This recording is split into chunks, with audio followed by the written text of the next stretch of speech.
Buenas tardes, mis estimados estudiantes. Damos inicio entonces a nuestra clase de hoy, semana número 9, primera clase. Vamos a ver máquinas de soporte vectorial. Entonces avancemos. Los objetivos tenemos tres. El primero sería identificar el método de funcionamiento de una máquina de soporte vectorial. Solamente identificar. Vamos a llegar hasta el punto en el cual planteamos todo, pues la solución de Vapnik del problema de clasificación binaria utilizando pues el concepto de máquinas de soporte de vectores. Sin embargo, lo vamos a dejar justo hasta el punto en el cual planteamos el problema de optimización y pues vamos a parar justamente ahí. Me interesa más que ustedes entiendan el concepto para que los puedan usar que el hecho de que resuelvan un problema de optimización que pueden utilizar pues cualquier librería. Para eso estaría.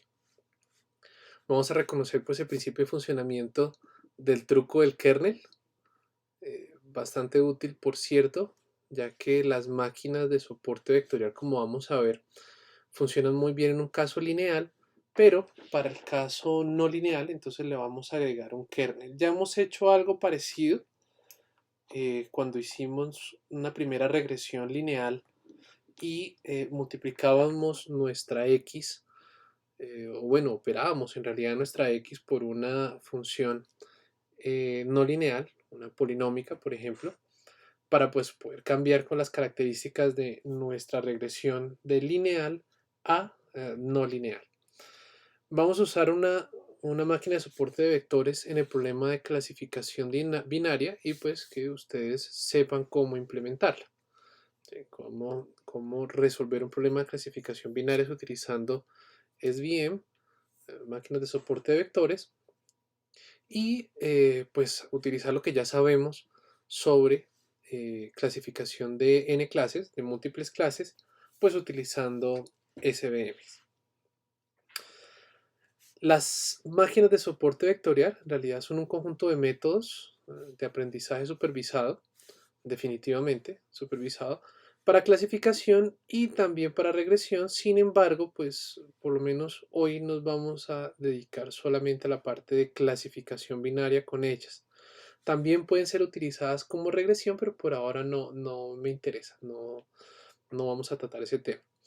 Viendo los datos de entrada como conjuntos de vectores en un espacio n-dimensional, una SVM construirá un hiperplano de separación en ese espacio que maximiza el margen entre los conjuntos de datos. Ya vamos a ver qué significa eso de que maximiza el margen. Se hicieron muy populares por su éxito en reconocimiento de dígitos manuscritos.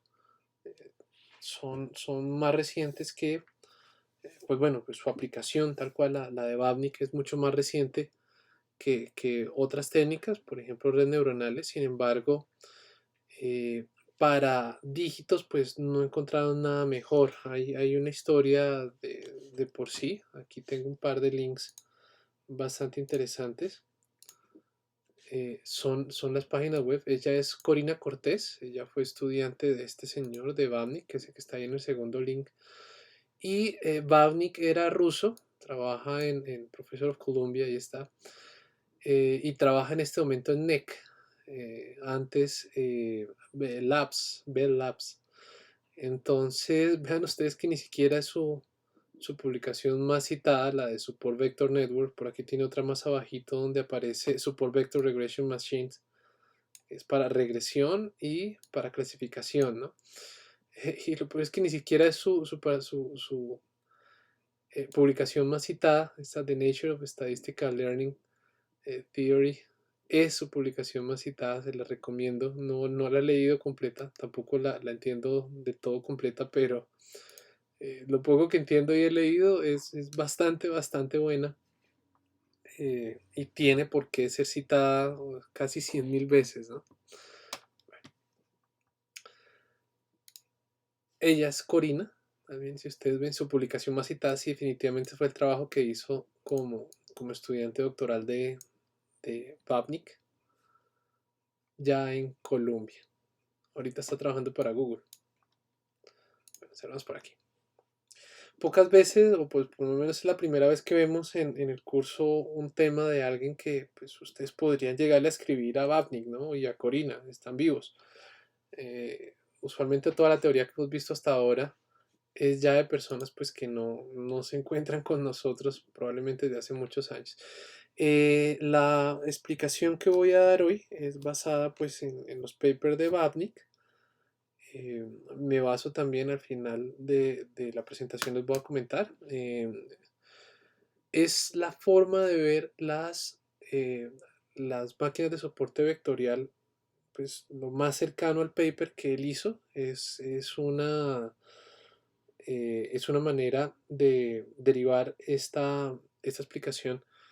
Eh, Me baso mucho en la teoría de MIT. Sin embargo, en Stanford, un par de profesores en Stanford, más que todo Andrew Ng, él tiene otra manera de verlo. Pues no, aquí vamos a utilizar un enfoque muy parecido al del paper original de Babnik y pues como les digo, que también utilizan en los cursos de MIT y es de ahí donde estoy tomando la mayoría de la información. Entonces, la idea detrás de estas máquinas de soporte vectorial, entonces, es separar clases. Tenemos por aquí una clase, esta, digamos, la clase puntitos azul claro y la clase puntitos azul oscuro. Y ya les he comentado a ustedes que yo quiero generar un hiperplano de separación. En este caso, pues como solamente estoy trabajando en x0 y x1, pues mi hiperplano de separación no es más que una línea recta.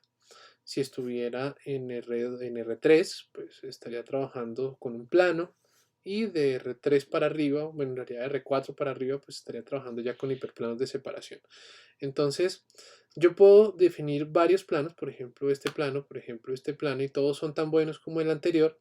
Sin embargo, la idea de Babnik es, vamos a definir un plano que me maximice, y ya vamos a ver, entonces me dice, la línea que tenga un mayor margen será la seleccionada o la escogida para clasificar, donde ese margen lo vamos a definir primero a partir de unos puntos límites que toca el margen. Esos puntos límites, yo creo que ya se están dando ustedes cuenta, van a ser esos soportes, esos vectores de soporte. Aquí los vamos a ver que están felices porque son los vectores de soporte que me definen una región limítrofe entre la clase -1, por ejemplo, y la clase 1, o la clase 1 y la clase -1. Esto es totalmente arbitrario. Digamos, aquí tenemos una clase que vamos a llamar -1, aquí tenemos una clase que vamos a llamar 1, y los vectores de soporte me definen ese plano en el cual, por ejemplo, si lo pongo por acá, tendría que en la clase 1, digamos, vemos esto en la clase 1 y en la clase -1, en la clase 1 tengo dos vectores de soporte y en la clase -1 tengo uno solo.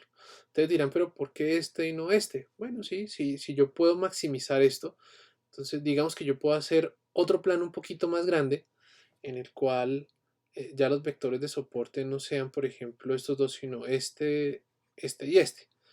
Entonces, aquí trazo una línea y si ese es más grande, pues bien, ese ganó. Tenemos estos dos estarían aquí. Entonces yo miro cuál es esta distancia de acá total y si esta distancia es mayor a esta distancia, me la tracé, perdón, aquí, es mayor a esta distancia, pues entonces esa ganaría. Aquí pues por la gráfica supuse yo que esta era mayor a la que acabé de pintar y pues esta es la distancia que va a ganar para separarme mis dos clases. O esta es la línea que se encuentra justo en la mitad de esa mayor distancia posible para separar esas dos.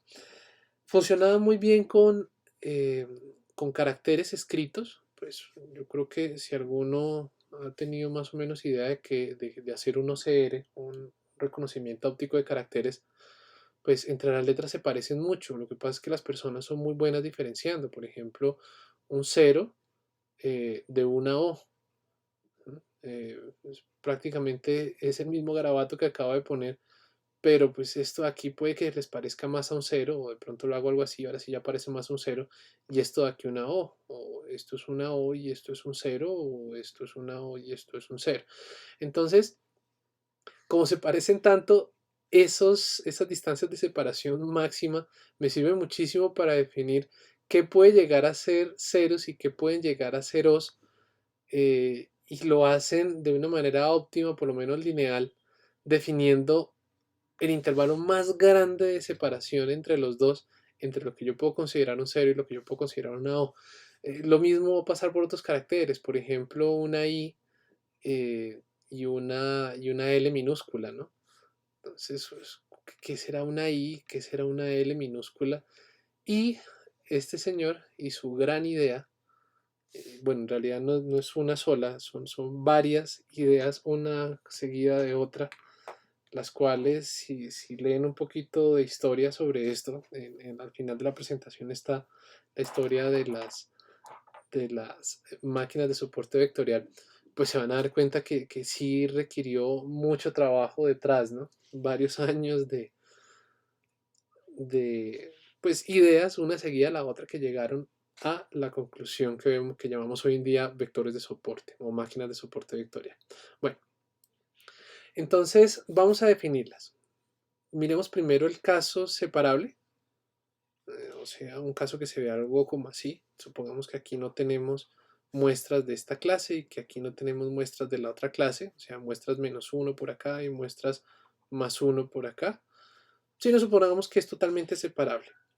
Entonces, tenemos m observaciones con un vector de características xy que pertenece a un Rn. Este de aquí sería el espacio de nuestro vector de características. Entonces, con i, que iría desde 0 hasta m-1 o desde 1 hasta m, supongamos de 0 hasta m-1, y unas etiquetas. Entonces, las etiquetas vamos a definirlas como la clase positiva y la clase negativa, o la clase pues 0 y 1, solo que aquí no vamos a llamar 0 y 1, sino por facilidad, las etiquetas las vamos a denominar como más 1 y menos 1, únicamente por facilidad, pero igual esto aquí sigue siendo un problema de clasificación binaria. Pues yo podría cambiar esto como un 0, pero para el planteamiento de nuestro problema, pues simplemente lo vamos a poner como menos 1 a la clase. Bueno, entonces vamos a suponer primero, ahora voy a hacer una pausa para explicar un poquito esto, porque puede que no sea tan sencillo y es lo que usualmente nos explican en los libros. Entonces vamos a mirar, supóngase que se tiene un hiperplano que separa unas muestras etiquetadas más 1 de otras etiquetadas menos 1, tal cual como les había pintado yo ahorita. Entonces supongamos, por ejemplo, que tenemos por aquí algunas muestras y por aquí algunas otras muestras. Listo, supongamos estas y estas. Entonces esta aquí sería la clase más 1 y esta aquí sería la clase menos 1. Los puntos X en el hiperplano van a satisfacer entonces que W, ya vamos a ver qué es ese W, producto punto con X, con cualquier punto X, digamos este punto X, menos B es igual a 0.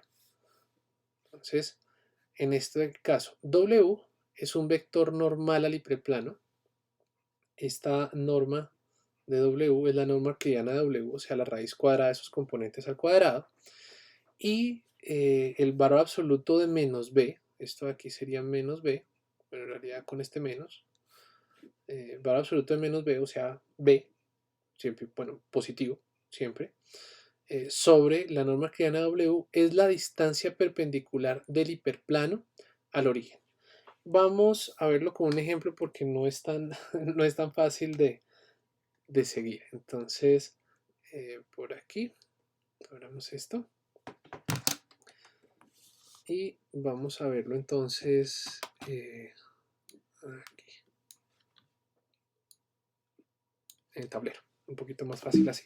Entonces supongamos que tenemos por este lado que y es igual a mx más b, que es la ecuación de una línea recta, y por aquí vamos a pintar entonces nuestra línea recta. Supongamos que esto es algo como así. Esto viene por acá y aquí viene nuestra línea recta, donde este punto de corte lo llamamos B y la pendiente por aquí la llamamos M. No me gusta como está escrito, nosotros usualmente decimos que este es el eje X y este de aquí es el eje Y, pero pues insisto que de pronto no me gusta mucho esta notación, ya que estamos trabajando con una notación en la cual le damos, por así decirlo, igual importancia a nuestros dos ejes, tanto al X como al y ambos, para que nos quede escrito de una forma como esta, solamente con los vectores de nuestras características. Entonces, escribámoslo así, escribámoslo como x2 es igual a mx1 más un b. Si despejamos, pues nosotros podemos escribir esto como un menos x2 más mx1 menos b y lo igualamos a 0. Esta que está aquí es pues la ecuación de un plano en R2, una línea recta en R2, no tengo más, sería una línea recta en R2, y la podemos también pintar de una manera matricial a partir de un producto interior, de un producto punto. Entonces, la forma fácil es separemos las X, esta X de acá y esta X, de pues mi pendiente, de mi pendiente y de pues, la misma pendiente que yo tengo aquí, de esta, que como tal es un menos 1. Entonces, sigamos. Entonces, yo puedo partir esto en dos vectores, m y menos 1, que multiplicarían, entonces un producto punto, a x1 y a x2, y dejar esto aquí menos un b, y efectivamente esto aquí es igual a 0. Entonces, es la misma expresión que tenemos acá, solo que pues para un caso de solamente dos dimensiones, ¿no? Esto de aquí sería w, esto de aquí sería x vector, ¿no? Esto sería producto punto menos b y esto aquí sigue siendo igual a 0. Es la misma expresión que tenemos, este w sigue siendo un vector, si quieren pongámosle aquí esto, para que se note que son vectores. Es un gorrito. Listo. Entonces tenemos w vector, producto punto x vector menos b es igual a 0. Entonces los postulados que tenemos, que son un poco raros de pronto al inicio, ya se le están volviendo, espero yo, más evidentes. Hagámoslo con un ejemplo, ¿no? Supongamos que, por ejemplo, m es igual a 1 y b es igual a menos 1. Algo mucho más sencillo. Entonces, esto gráficamente sería algo así como, a ver, espero que me quede bien dibujado, una línea recta que corta por acá, tendría pendiente pues 1, tendría pendiente 1 y cortaría al eje x2 en, menos 1, aquí, listo, porque b es igual a menos 1. Si despejamos, pues de lo que yo tengo aquí arriba, es lo mismo que decir esto vale m es igual a 1, entonces aquí valdría un 1, aquí valdría un menos 1, que que acompaña x2. Esto de aquí sería igual a x1, x2. Aquí tengo un menos b, o sea, y b valía, ¿cuánto? B valía menos 1, o sea, aquí sería más 1, es igual a 0. Listo, si seguimos entonces con nuestros postulados que tenemos acá, entonces primero, W es un vector normal al hiperplano. Entonces miremos si efectivamente W, ¿dónde tenemos W? W es esto, ¿no? Es acá, es esto que está por aquí. Entonces el vector 1 hacia allá y menos 1 sería este vector. Este de aquí es el vector W. Y efectivamente, por lo menos gráficamente vemos que W es un vector normal a la línea recta que nosotros tenemos allá. Es un vector perpendicular. Eso significa eso de normal. Entonces, W es un vector normal hiperplano y vemos que, por lo menos por el ejemplo que acabo de ver, que acabo de hacer, pues sí, claro, el vector 1 menos 1 es normal al plano dado por la ecuación que tenemos acá. Entonces, bueno, esto por lo menos se los muestro por ejemplo, check. Yo sé que no es una demostración formal. Si buscan una demostración formal, pues la pueden encontrar en un libro de álgebra lineal y es la forma como usualmente se ponen los planos en una ecuación algo canónica, pero matricial. Y nuestra siguiente suposición es, entonces tenemos la segunda, dice menos b, menos valor absoluto de menos b sobre la norma euclidiana W es la distancia perpendicular del hiperplano al origen, o sea, debería ser la distancia que hay, vamos a ponerlos en otro colorcito, desde acá, desde este punto hasta este punto, o sea, debería ser esta distancia. Siempre me quedan mal los corchetes, pero bueno, supongan, utilicen su imaginación para suponer que me quedaron bien esos corchetes. Entonces esta de aquí sería la distancia que vamos a llamar nosotros menos b sobre norma de W. Volvamos a nuestro color blanco. Entonces esto de aquí sería igual a norma de menos b sobre W. Esto de aquí sería igual a 1 sobre, bueno, la raíz cuadrada, entonces sería sobre raíz de 2, ¿no? Que es lo mismo que decir multiplicando arriba abajo por raíz de 2, que sería raíz de 2 medios, y efectivamente pues esta distancia es raíz de 2 medios, ¿no? Entonces aquí tengo, esto vale 1, esto vale 1, esta diagonal pues valdría raíz cuadrada de 1 al cuadrado más 1 al cuadrado, o sea raíz de 2, y pues vemos que es la mitad de esa distancia, o sea efectivamente esa distancia vale raíz de 2 medios, ¿sí? O 1 sobre raíz de 2. Entonces, estoy hablando de la distancia de acá, la azulita. Entonces, sí, efectivamente, pues por ahora, eh, espero yo vamos bien. Vamos a intentar hacer otra nota por acá. Listo.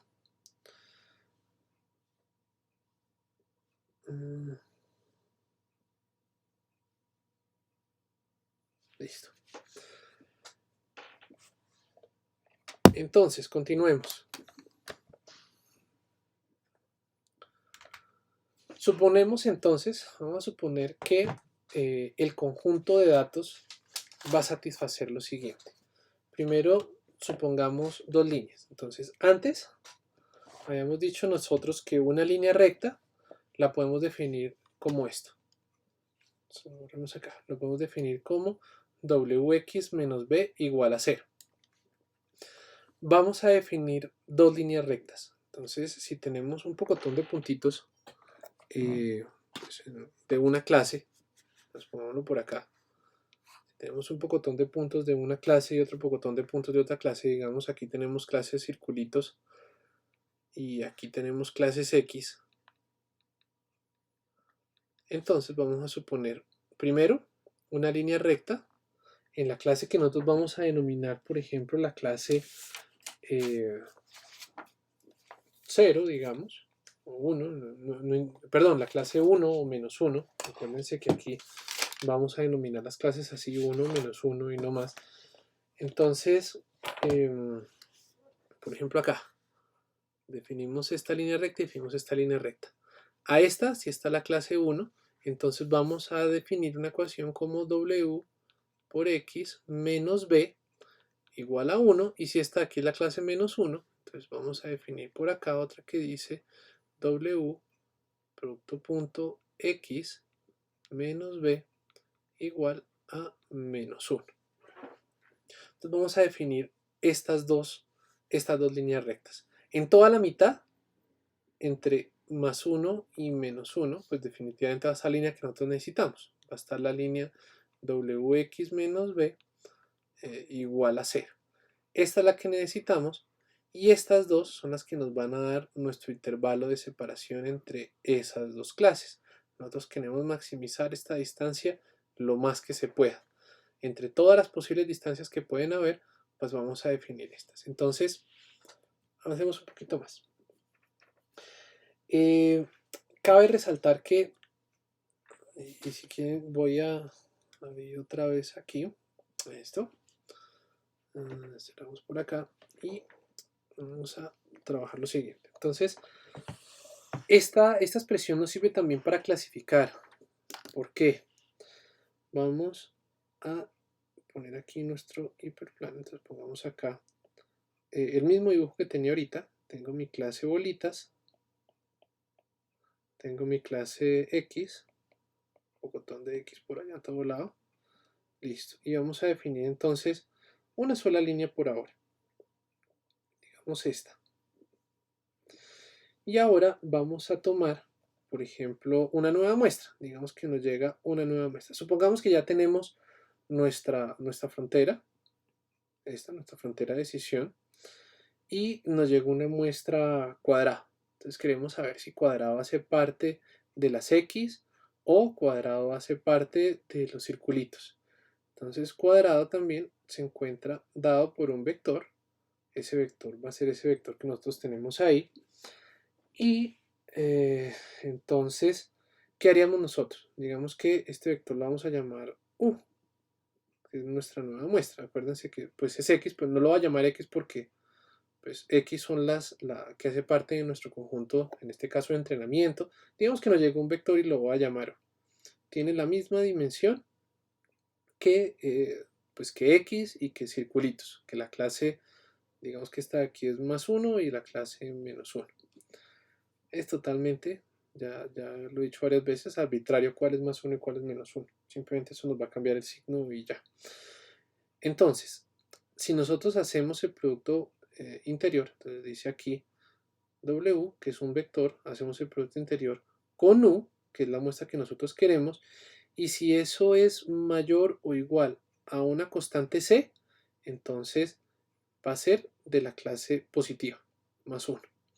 Si W, producto.U, esto es vector, es decir, por un lado era mayor o igual y por otro lado es menor a C, entonces lo vamos a tomar como de la clase menos 1.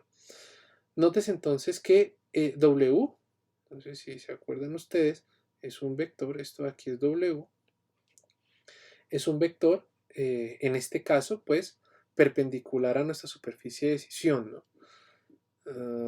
Ya espero que para este momento ya tengan claro esto. W es un vector perpendicular o normal a nuestra frontera de decisión, que puede llegar a ser un hiperplano. Entonces es un vector normal al hiperplano que define nuestra frontera de decisión, lineal, siempre lineal.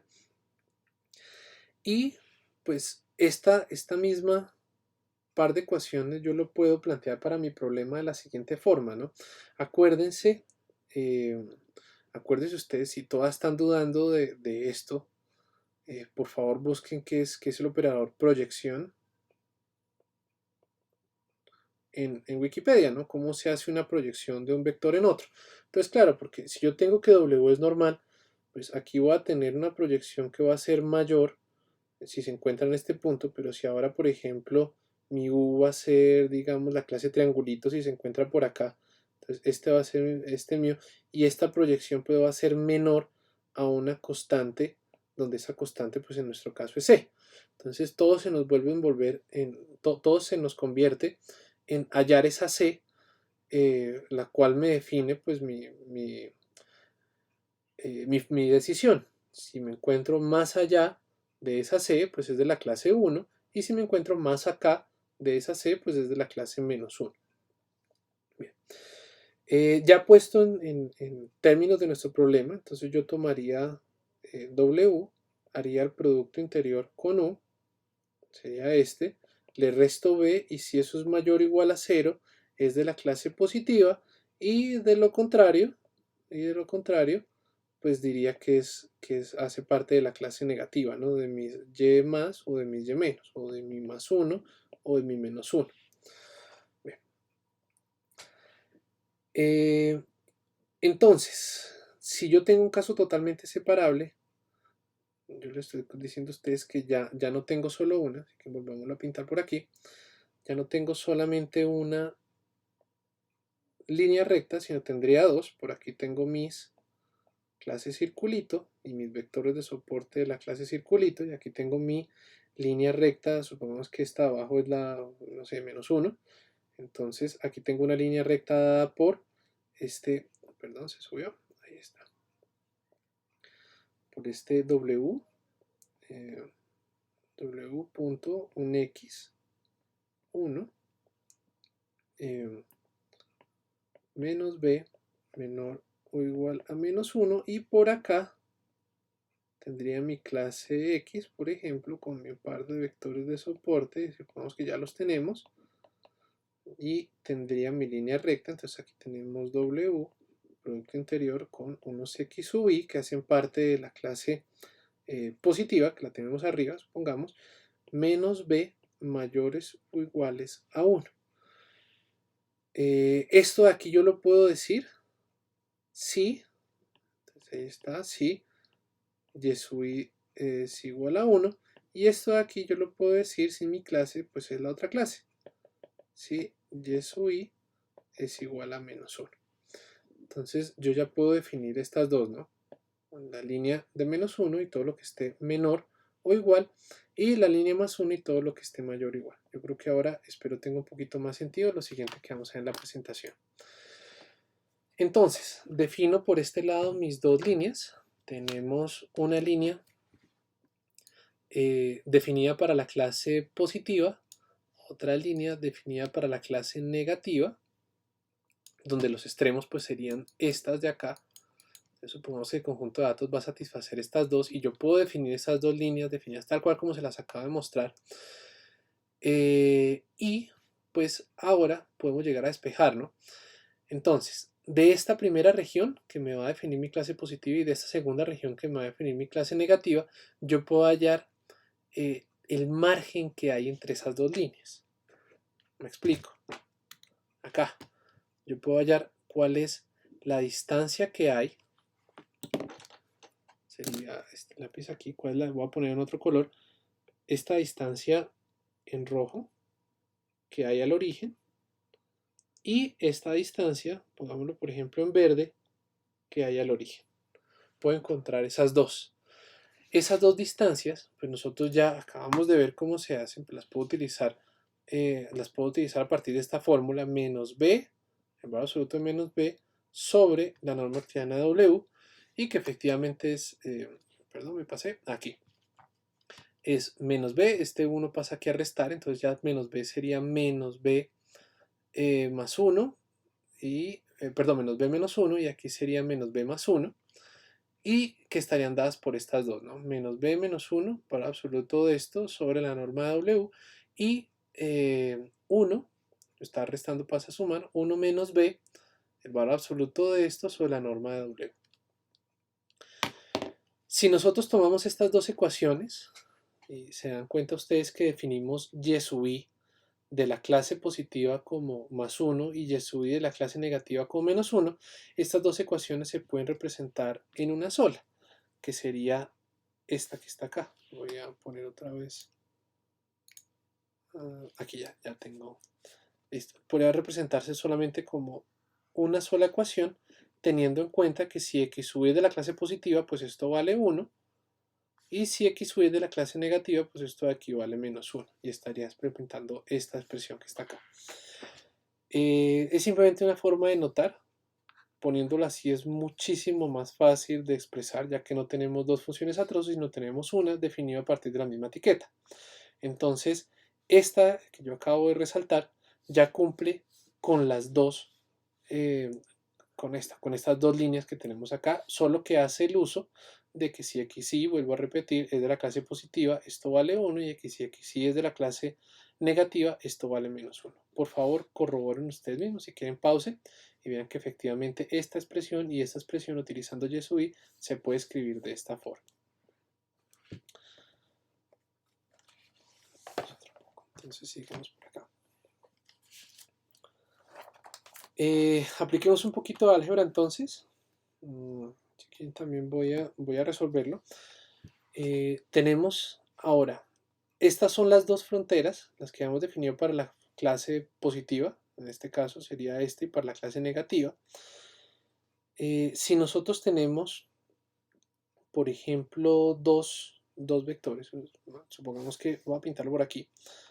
Si tenemos algo así como esto, una frontera, yo estoy pintándola queriendo de distintas pendientes para que ustedes vean que no importa si las pendientes son positivas, negativas, a derecha, a izquierda, etcétera, siempre se va a cumplir. Entonces aquí tenemos un punto X, digamos X de la clase negativa, y por aquí tenemos otro punto X de la clase positiva.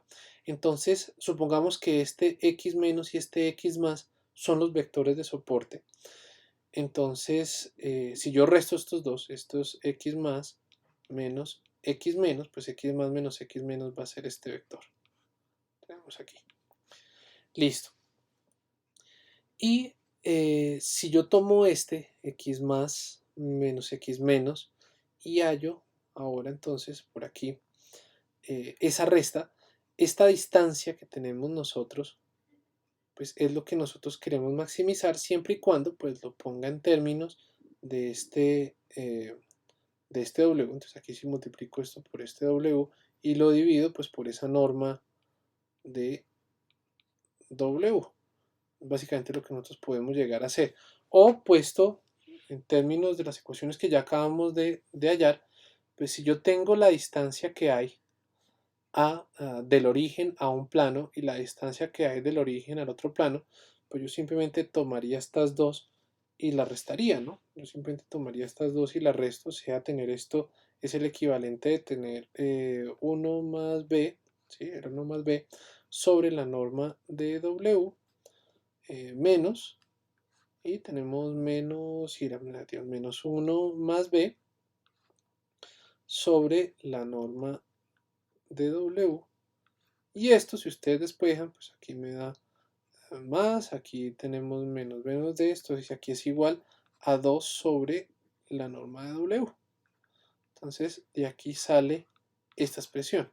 Si ustedes ven, simplemente tomen cualquiera de dos puntos y les va a dar, siempre y cuando lo tomen así, lo tomen como su operador de proyección. Insisto que paren en este momento si no saben qué es esto y búsquense qué es la proyección y cómo está definida a partir del producto interior.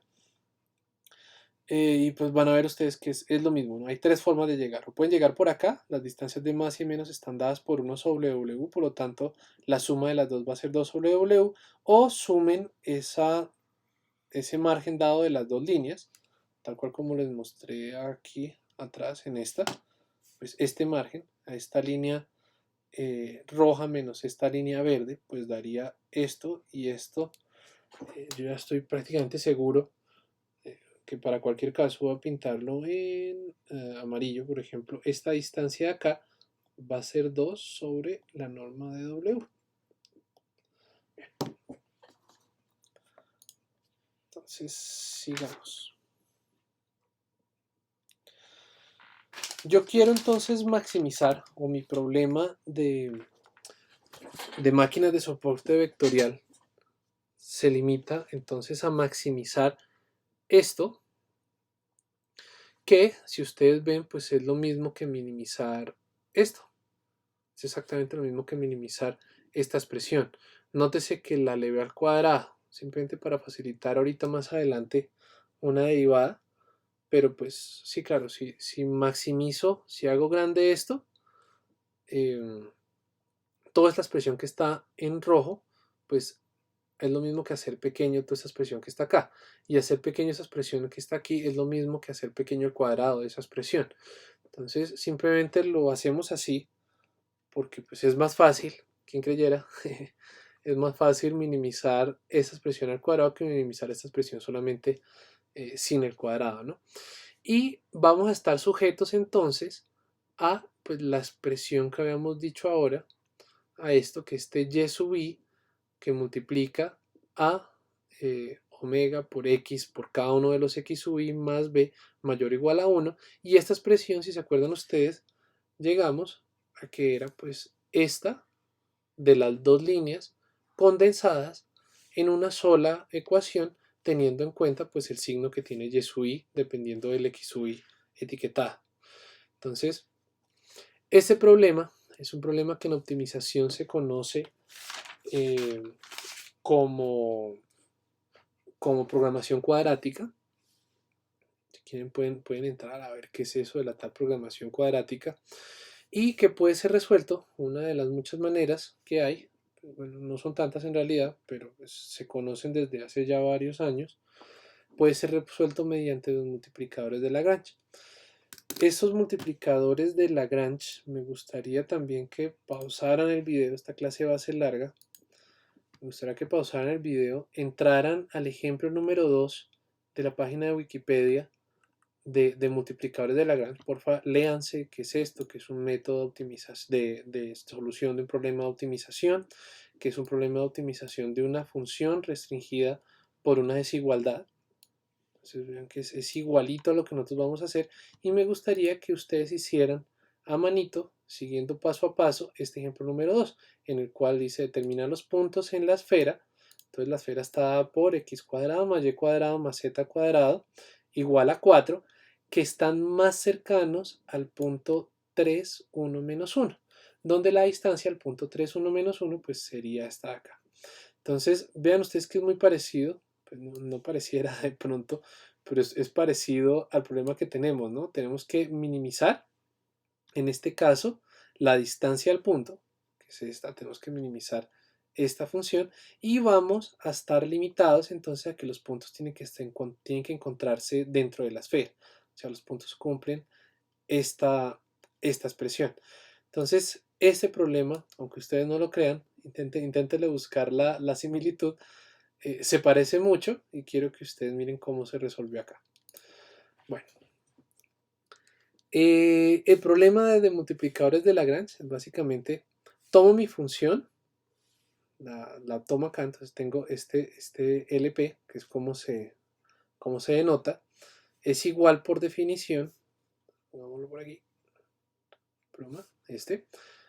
es igual por definición, entonces sería un medio de esta función, este cuadrado sigue siendo este mismo cuadrado, menos la sumatoria de estos alfas, que son los multiplicadores de Lagrange. Si quieren, pueden encontrarlo ustedes en la mayoría de libros con una expresión un poquito más, bueno, menos simplificada en realidad. Ya se las voy a copiar, como lo van a encontrar ustedes en libros, que sería algo así como esto. Aquí.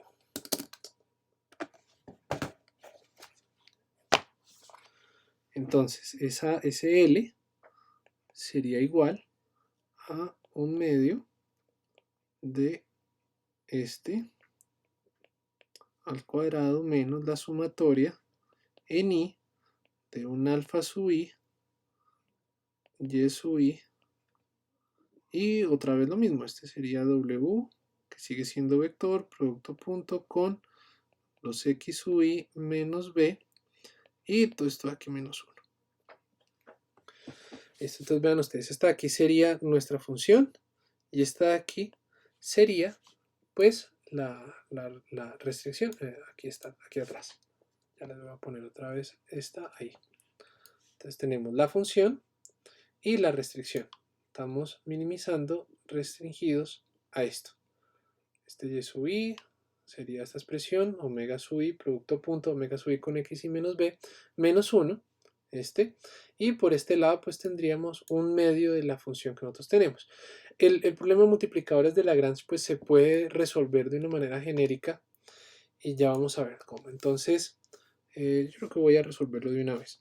Tenemos primero la derivada, entonces tenemos derivada de L con respecto a este vector W, sería igual, si derivamos por este lado, entonces nos da W, por eso le vamos al cuadrado, ya ven ustedes por qué, tenemos W pues vector, menos, y la misma derivada por este lado, entonces nos daría la sumatoria en I de alfa sub I, Y sub I y X sub I, ya no tenemos ninguna B, ahí ese menos 1 tampoco. Y pues nos dice Lagrange que esto lo igualamos a 0.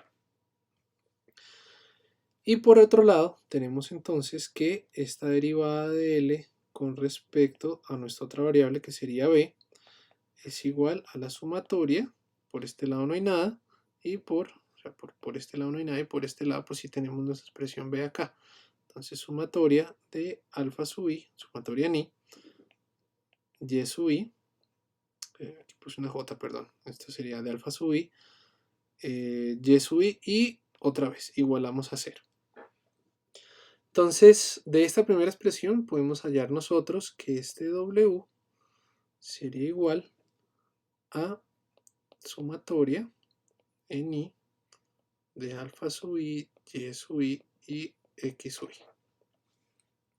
Expresión número 1. Y por este lado tenemos la expresión número 2 que sería esta. Expandiendo un poquito, entonces llegaríamos a lo siguiente. Vamos a necesitar que esta misma L, entonces por este lado tenemos que este W, esta norma W se encuentra al cuadrado. Entonces hagámoslo al cuadrado. Simplemente son dos expresiones diferentes que dependen de dosis diferentes. O sea, esto sería lo mismo que decir un medio de el cuadrado. Entonces sería un medio, si ponémoslo acá con paréntesis, esto sería la sumatoria de alfa sub I, Y sub I, X sub I, y sería una sumatoria en I. Y por otra sumatoria, que sería una sumatoria en J, tienen que ser diferentes en J de alfa sub J, Y sub J y X sub J. Pongámoslos así y cerrémosla acá. Listo. Entonces ya reemplazamos esta utilizando lo que nosotros ya conocíamos de esta W. Por otro lado, entonces tenemos, reemplazando en nuestra otra expresión, en esta expresión, con los valores que nosotros ya conocemos,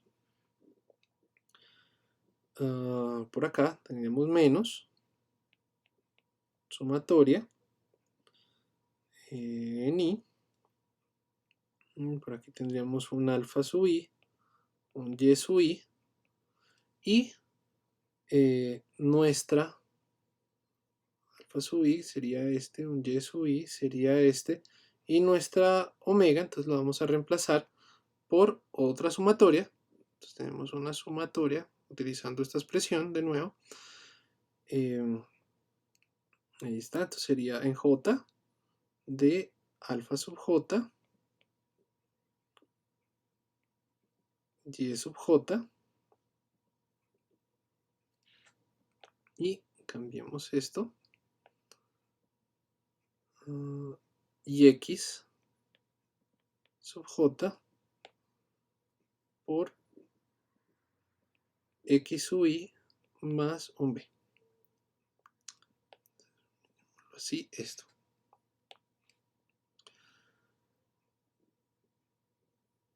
Listo. Y por último, vamos a poner todo esto entre paréntesis para que no se vayan a confundir. Vamos todo esto aquí entre paréntesis. Y pues por último sería más, voy a abrir de una vez este alfa sub I multiplicado por este, aquí, más por este menos y este menos, una sumatoria de nuestros multiplicadores de Lagrange, de alfa sub I. Bueno, aplicando un poquito de álgebra, vamos a hacer lo siguiente. En este momento me gustaría que ustedes también pausaran, revisaran que no he cometido ningún error, pues hasta ahorita según lo que veo no. Y vamos a poner unos cuantos términos. Entonces, esto aquí sería lo mismo. L sería igual a un medio de la sumatoria de alfa sub I, Y sub I, X sub I, sumatoria. Este sería en J. Esto sí, no cambió, eso sigue igual. Alfa sub J, Y sub J y X sub J. Listo. menos, si expandimos un poquito la sumatoria, esas tres par de sumatorias que tenemos ahí internas, tenemos en cuenta pues que este de aquí está en los mismos términos de esta I y esta B la podemos dejar por fuera también. Ahorita ya vamos a mirar. Entonces por aquí tendríamos menos sumatoria en I de alfa sub I, Y sub I, X sub I, sumatoria en J, alfa sub J, Y sub J, X sub J, menos, ¿no? Separamos esto de aquí, entonces esto nos daría sumatoria de alfa sub I, Y sub I, B, y más sumatoria de alfa sub I. Entonces aquí ya tenemos estas dos. De los postulados que teníamos, ya vemos que esto, pongámoslo en muchos colorcitos, por ejemplo en morado. Entonces todo esto que está acá es muy parecido a esto que tenemos aquí, y por lo tanto esto de aquí ya lo podemos quitar esto de aquí a 0. Esto es un medio menos 1, porque vemos que esta expresión es exactamente igual a esta misma que tenemos acá.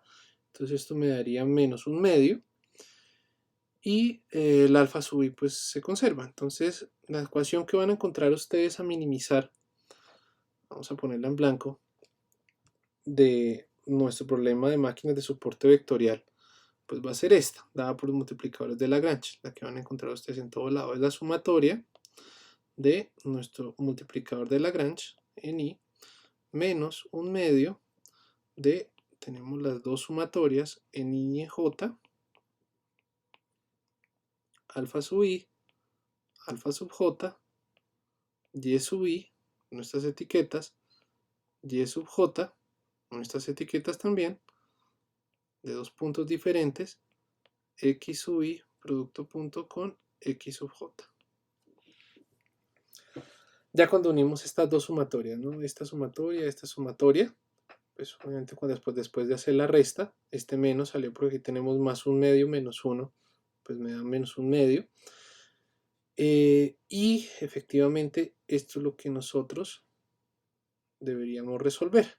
Nuestro método multiplicador de Lagrange lo que buscaría entonces es encontrar estos alfas óptimos, estos tres, voy a ponerlos en verde, estos tres alfas óptimos de tal manera que resuelvan nuestro problema.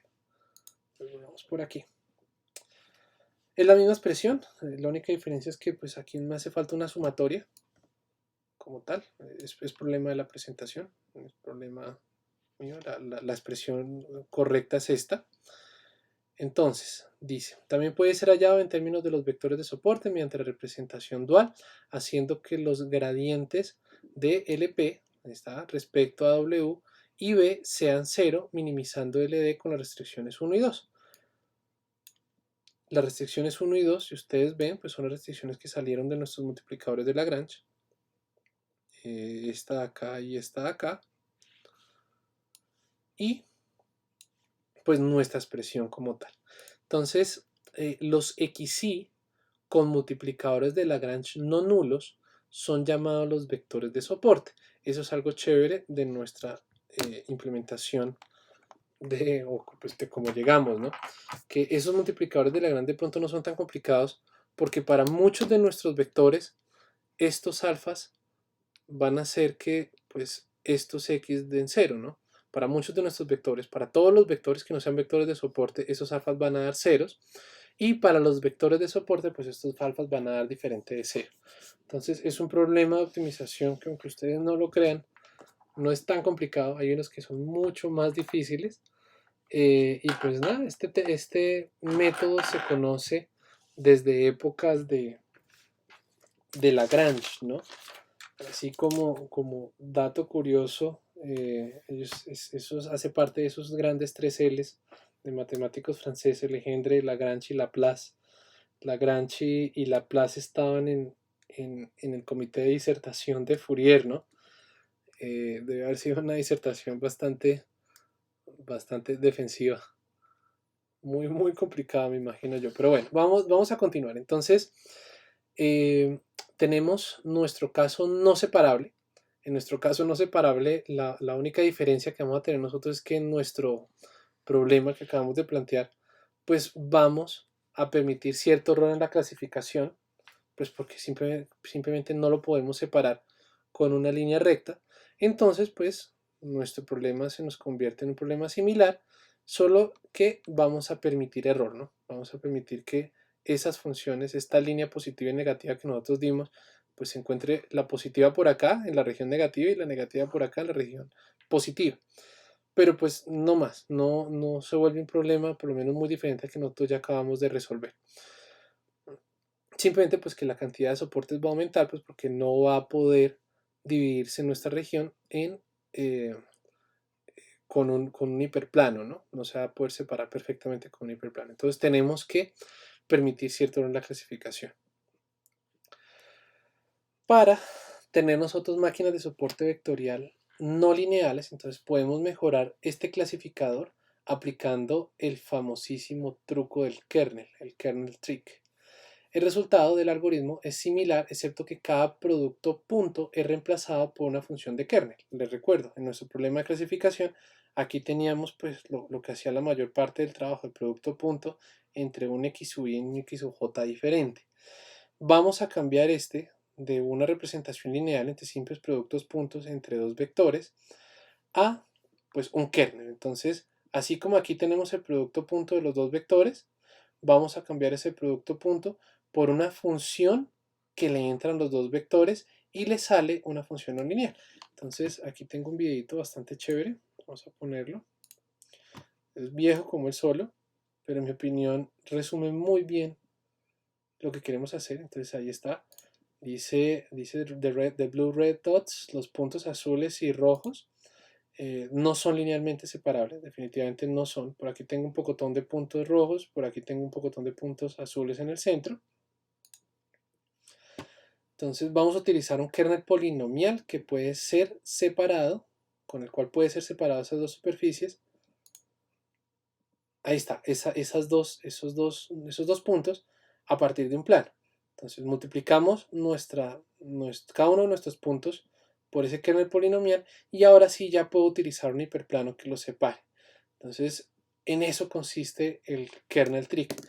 Un problema que no es separable, en este caso, por ejemplo, digamos en R2, pues en R3 sí puede ser separable a la hora de multiplicarlo por una función. Entonces vamos a adelantar por acá. Entonces, los kernel que vamos a utilizar, por ejemplo, aquí también algunos tienen mucho que ver con el producto interior. Por ejemplo, un kernel polinomial no es más que el producto interior más 1 elevado a la d, donde d pues, es el orden del polinomio.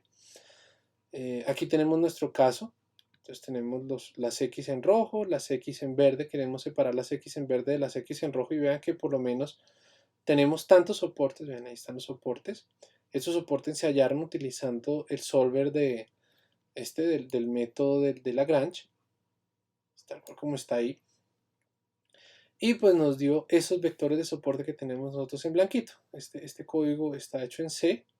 Lo tengo por ahí si alguno lo quiere ver, pero pues literal yo tomo primero las X verdes, las X rojas, multiplico, cambio este producto de acá por pues tal cual que ustedes ven, este X, cambio X.X' por esto, X.X' más 1 a la, si no estoy mal, ese es un kernel de orden 3. Entonces cambiamos esto por esto y ya en ese orden pues sí es totalmente separable y es linealmente separable pues en un hiperplano de ese orden, ¿no? De un orden superior. En mi opinión es el mejor kernel que hay, me ha salvado de muchas, funciona bien en la mayoría de casos. Si no funciona bien es porque probablemente sus muestras no sean muy separables que digamos. Es el radial basis function o la función de base radial. Miren dónde está el producto interior y pues uno escoge un gamma, eso también hace parte del optimizador. Uno escoge un gamma mayor a 0 y ese gamma mayor a 0 me va a cambiar pues nuestra función de kernel. En general, en mi opinión, es el que mejor trabaja junto con polinomios de orden no muy alto. Si uno le pone polinomios de orden muy alto, puede llegar al punto de sobreentrenar los datos. La función de base radial funciona bien en la mayoría de problemas, o pues me ha funcionado bien en la mayoría de problemas. Y pues tiene problema que a veces tiende a sobreentrenar un poco, ¿no? De pronto es lo único que puede llegar a pasar. Aquí tenemos la solución para función de base radial, por ejemplo, como se debería ver para nuestro conjunto. Otro kernel también, en algún momento lo trabajé, lo estudié, pero pues personalmente nunca me ha ido muy bien con él, es el kernel de tangente hiperbólica. Molesta un poquito en su optimización. Aquí se puede ver cómo me da un pocotón de vectores de soporte que de pronto no definen bien nuestra región. Pero bueno, puede que para algunos problemas sí funcione bien y se los comento, ¿no? Será tangente hiperbólica de este, de esta y, no me acuerdo cómo se llama esa teta griega, de esta y más una constante, tiene dos parámetros, otro problemita más, pero pues funciona para algunos problemas. Y pues ya terminamos, como les decía, me basé más que todo en la explicación del profesor Patrick Winston, perdón, que en paz descanse, y que me gustaría que vieran también. Aquí hay este video del final es excelente, explica el caso que yo acabo de explicar para una dimensión de máquinas de soporte vectorial. En una dimensión se entiende muy fácil, es un video de alrededor de unos 15 minutos, me gustaría que lo vieran también en el resto de la clase de hoy. Eh, y me gustaría ver si a alguno de ustedes todavía les corre este applet. A mí ya no me funciona. De pronto si están trabajando en Windows, si tienen Internet Explorer, es probable que este todavía funcione. Si funciona me gustaría saberlo. Entonces, no siendo más, terminamos. Bueno, esta es la función en C que yo utilicé en su momento para montar estos ejemplos, estos que están acá, libsvm. Es propiamente hecha por el mismo Babnik. Ahí estuvo metido este señor, este ruso. Y bueno, pues ya no siendo más, muchísimas gracias. Espero les haya gustado. El resumen es un poquito largo. Intenté tomarlo con la mayor explicación posible y con la mayor profundidad posible, pues para un curso de Machine Learning. Entonces, muchísimas gracias y nos vemos, creería yo que para un ratico de preguntas o en la otra clase. Que estén muy bien.